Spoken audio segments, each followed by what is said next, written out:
Assalamualaikum warahmatullahi ta'ala wabarakatuh. Waalaikumsalam warahmatullahi. Alhamdulillahilladzi zayyanal wujuda bimakanatil awliya. Allahumma salli wa sallim wa barik wa karim ala sayyidina wa habibina wa maulana Muhammadin Imamul mursalina wa sayyidul anbiya wa ala alihi wa ashabihi wa tabi'ina lahum bi ihsan ila yaumil jaza amma ba'd. Allah Subhanahu wa ta'ala memuliakan kita pada detik sekarang ini dengan nikmat hidayah, petunjuk serta nikmat inayah pertolongan dari Allah Subhanahu wa ta'ala, sehingga kita sama-sama dapat berkumpul mengabulkan hajat daripada sahibul bait atau tuan rumah, yang mana harapan kita daripada janji yang Allah Subhanahu wa ta'ala janjikan liwat lidah Nabi besar Muhammad sallallahu alaihi wasallam, alladzi la yantiqu anil hawa in huwa illa wahyu yuha. Tidak ada kalimat kata-kata yang keluar daripada lidah Nabi kecuali adalah wahyu dari Allah Subhanahu wa taala. Apa kata Nabi? Man qada hajata akhihi qadallahu hajatahu. Barang siapa mengabulkan hajat saudaranya sesama muslim, mengabulkan hajat saudaranya seiman seagama, mengabulkan hajat sesama umat Nabi besar Muhammad sallallahu alaihi wasallam, qadallahu hajatahu, niscaya Allah Subhanahu wa taala mengabulkan akan hajatnya. Jadi mudah-mudahan apapun yang kita niatkan, pian tanamkan keinginan di dalam hati pian, semuanya dikabulkan oleh Allah Subhanahu wa taala. Amin ya rabbal alamin. Salawat dan salam semoga pula senantiasa selalu tercurah dan terlimpah keharibaan junjungan kita Nabi besar Muhammad sallallahu alaihi wasallam, yang mana Allah Subhanahu wa ta'ala berfirman kepada Nabi kita dalam ayat suci Al-Quran. Allah Subhanahu wa ta'ala berfirman, ala inna awliya Allahi la khawfun alaihim wa la hum yahzanun alladzina amanu wa kanu yattaqun. Ketahuilah oleh kalian bahwasanya mereka para wali-walinya Allah Subhanahu wa ta'ala, la khaufun alaihim wa la hum yahzanun. Mereka tidak pernah merasa takut dalam menghadapi kehidupan dunia. Wa la hum yahzanun, dan mereka pula tidak pernah bersedih hati. Ayat ini mengisyarat akan ciri khas daripada mereka para aulia. Mereka tidak pernah takut dalam kehidupan dunia, yang mereka takuti hanya Allah. Mereka tidak gelisah memikirkan masalah pekerjaan dunia, urusan dunia. Yang mereka pikirkan hanya bagaimana cara mendekatkan diri kepada Allah Subhanahu wa ta'ala. Bagaimana cara supaya gerak-gerik mereka mendapatkan keridhaan dari Allah Subhanahu wa ta'ala. Walahum yahzanun. Seandainya mereka juga diuji dengan ujian. Memang yang namanya manusia tidak pernah luput dari ujian. Bahkan mereka para aulia lebih banyak ujiannya daripada kita orang biasa, daripada kita orang kampung biasa. Tetapi mereka walahum yazanun, mereka tidak pernah bersedih hati. Karena kan mereka para aulia itu banyak nang diurusi, yalah. Kada masalah keluarga pribadi, kada masalah jiran tetangga semata-mata, tidak. Bahkan jika kita orang banyak. Nang diurusi itu jika kita orang banyak. Kita nang mengurusi diri kita sendiri aja gen banyak masalah ya lah. Apalagi mengurusi urusan orang. Bujur gereja ampun saurang aja gen kada biris belum, apalagi mengurusi ampun orang. Mereka para aulia demikian, sekalipun banyak ya kita ujian, rintangan dan halangan, tetapi mereka walahum yahzanun. Mereka tidak pernah bersedih hati. Kenapa mereka tidak pernah bersedih hati? Mereka tahu dan yakin mereka sedang bergaul dengan Allah Subhanahu wa ta'ala. Hati bergaul dengan Allah, zahirnya berbicara dengan manusia, zahirnya menolongi jiran dan tetangga, zahirnya beradab dengan orang yang lebih tua, zahirnya menanamkan kasih sayang dengan orang yang lebih muda, tetapi hakikat hati mereka bergaul dengan Allah Subhanahu wa ta'ala. Maksudnya kalau bahasa sederhana, ujar sidin ulun disuruh Tuhan sayang lawan nang anu, ulun disuruh Allah ta'ala hormat dengan yang tua, ulun disuruh Allah ta'ala artinya liwat lidah Nabi nih, untuk mengabulkan hajat sesama umat Nabi dan lain sebagainya. Jadi niat mereka tidak pernah luput dengan karena Allah Subhanahu wa ta'ala. Kemudian masalah jika kita tanggapan orang begini, tanggapan orang begitu, mereka pasrahkan dengan Allah Subhanahu wa ta'ala. La khaufun alaihim walahum yahzanun. Begitulah ciri khas mereka para auliyanya Allah Subhanahu wa ta'ala. Mulai jika kita pada zaman-zaman terdahulu, kan yang namanya wali itu banyak. Apalagi di sekeliling Nabi, para sahabat tuh semuanya wali Allah Ta'ala, para sahabat. Bahkan lebih tinggi daripada makam wali. Kan sahabat Nabi itu alahan pada wali lagi ya lah. Titel sahabat itu jika kita lebih kuat, lebih tinggi dari sekedar wali. Dikasihi Allah, terpilih. Karena orang yang jadi sahabat Nabi pasti terpilih. Terus ya kita tabi'in. Seperti mereka Imam Hasanul Basri, mereka Imam Junaidi Al-Baghdadi, mereka Imam seperti Syekh Abdul Qadir Al-Jailani, mereka Imam ya kita Syekh Muhammad Saman bin Abdul Karim Al-Madani, seperti Al-Imam Syekh Muhammad Arsad Al-Banjari yalah. Seperti Al-Imam Syekh Muhammad Zaini bin Abdul Ghani atau guru sekumpul. Dan wali-wali yang lainnya.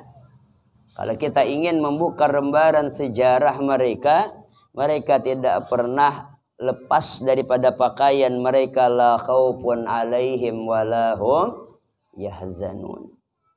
Tidak pernah takut, tidak pernah mereka bersedih hati. Mereka para aulia sabuting aja pian nang ditakutani mereka. Adalah guru orang wali itu nang ditakutaninya ada sabuting. Apa garang guru nang ditakutani para aulia? Mereka takut kalau Allah berpaling dari mereka. Itu nang mereka takuti. Mereka takut kalau Allah berpaling dari mereka. Kan kayak itu kalau nang orang bapak pacaran, baca cintaan ya lah, paling takutan kalau kok kekasihnya ampih sayang lawan seorang. Mulai detik sekarang putus ya. Nah, ini nang ditakutani benar ya lah. Mereka para aulia yang dikhawatirkan ada Allah berpaling dari mereka. Makanya mereka tidak mau menghadap dengan makhluk, hati mereka ya lah. Awak zahirnya berkumpul dengan makhluk, tapi hati mereka senantiasa dekat dengan Allah Subhanahu wa ta'ala. Nah, dalam kesempatan ini kita sedikit mengkait-kaitkan mereka para auliyanya Allah Ta'ala. Maksudnya beberapa wali kan memiliki ciri khas yang demikian. Dan juga memiliki kesamaan dalam perjalanan menuju Allah Subhanahu wa ta'ala.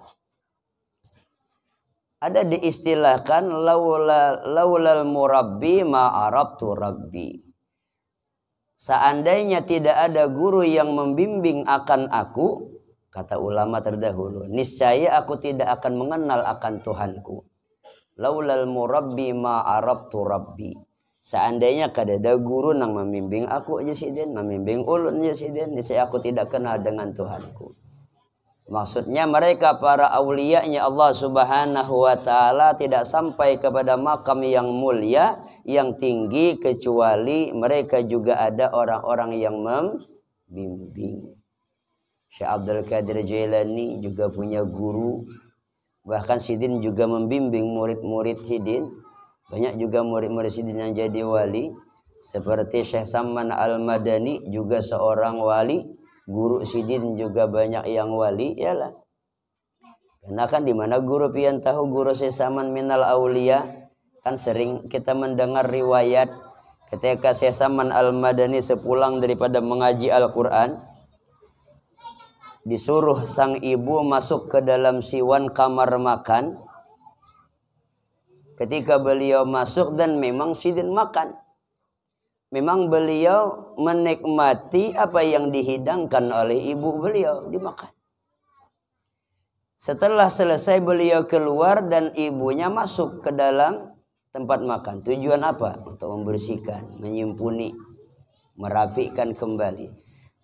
Didapati oleh sang ibu, dilihat tidak ada sedikit pun makanan itu yang berkurang. Nasi seperti semula. Iwak, lauk pauknya ndak je kita bergerak. Maksud ndak bergerak tuh ndak berkurang. Jadi sang ibu khawatir, supan. Bisa-bisa nih anak ulun nih makan di rumah guru saku sebelum bulik. Imbat tuntung mengaji bisa empat makan lawan guru. Supan aku aja sih.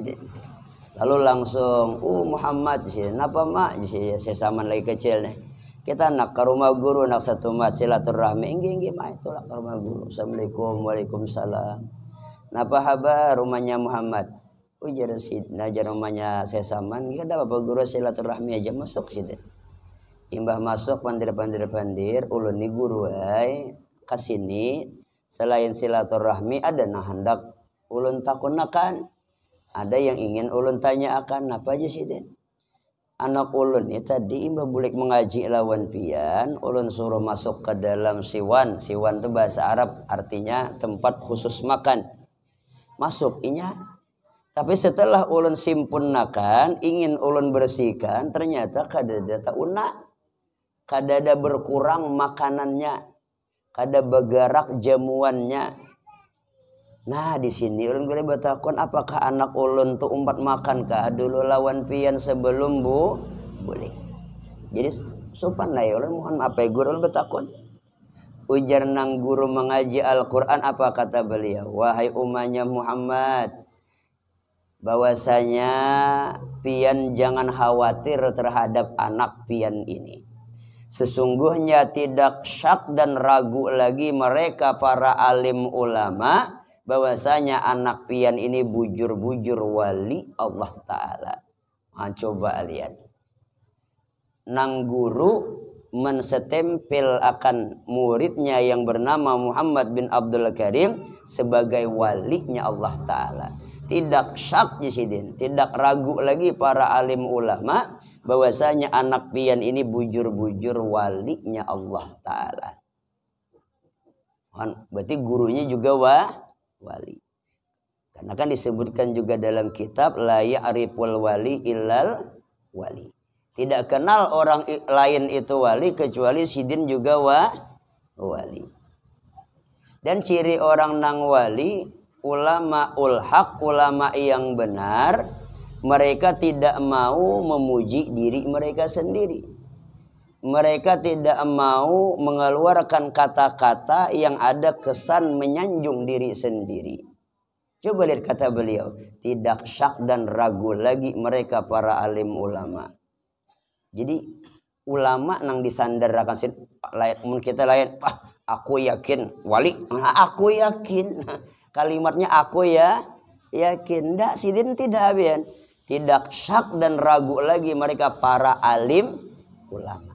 Jadi disandarkan keyakinan itu kepada mereka orang-orang saleh. Beliau tidak mengatakan aku yakin, tidak. Padahal sidin juga wali. Itu supaya kita bisa pinandu bian. Mana ulama yang benar pewaris Rasulullah, mana yang bukan. Dapat dipaham dengan pola bahasa mereka. Karena mereka menjaga hati, yalah, menjaga batin supaya bersih. Jadi intinya yang namanya seorang wali pasti punya guru. Aulia punya adenang membimbing. Sama ada syekh kita aja, kita Muhammad Zaini bin Abdul Ghani guru sekumpul. Kan parak sudah bulannya, yalah. Parak sudah bulan Rajab, kepadanya ada orang bersiap-siap hauli sidin di tempat masing-masing. Guru sekumpul juga punya guru. Ada yang membimbing. Bahkan waktu sidin lahir aja sudah dibimbing. Buktinya apa? Tidak menyusu. Di antara keistimewaan sini tidak menyusu, tidak minum kita kecuali daripada liur daripada tuan guru. Tuan guru jurang Haji Adu atau tuan guru Abdurrahman. Ngarasina Abdurrahman tapi digelar dengan tuan guru Haji Adu. Di desa Tunggul Irang Seberang. Coba bayangkan, lawan mamanya menyusui dia mau sih. Jadi menyusu lawan tuan guru Abdurrahman Adu. Mas menyusu itu maksudnya bukan aja kita mengisap air liur. Kan beda sudah. Itu sudah bimbingan ngarannya. Artinya yang masuk ke perut daripada anak kita, ke mulut daripada keturunan kita. Air liur yang berasal daripada lidah seseorang yang suka berzikir kepada Allah Subhanahu wa taala. Cairan air liur yang keluar daripada mulut yang suka memuji Nabi besar Muhammad sallallahu alaihi wasallam. Ini kita termasuk bimbingan. Belum lagi secara ilmunya, tarbiyahnya, akhlaknya, adabnya. Jadi intinya sekali lagi kita di dalam menjalani jalan akhirat perlu ada orang yang membimbing. Jadi mudah-mudahan kita selamat sebadatan dunia akhirat. Berkat daripada mereka para auliyanya Allah Subhanahu wa taala, berkat mereka kekasih-kekasihnya Allah Subhanahu wa taala, mudah kita juga dikasihi oleh Allah taala. Amin ya rabbal alamin. Nah, mungkin ini yang dapat guru sampaikan. Akhirul kalam. Assalamualaikum warahmatullahi taala wabarakatuh.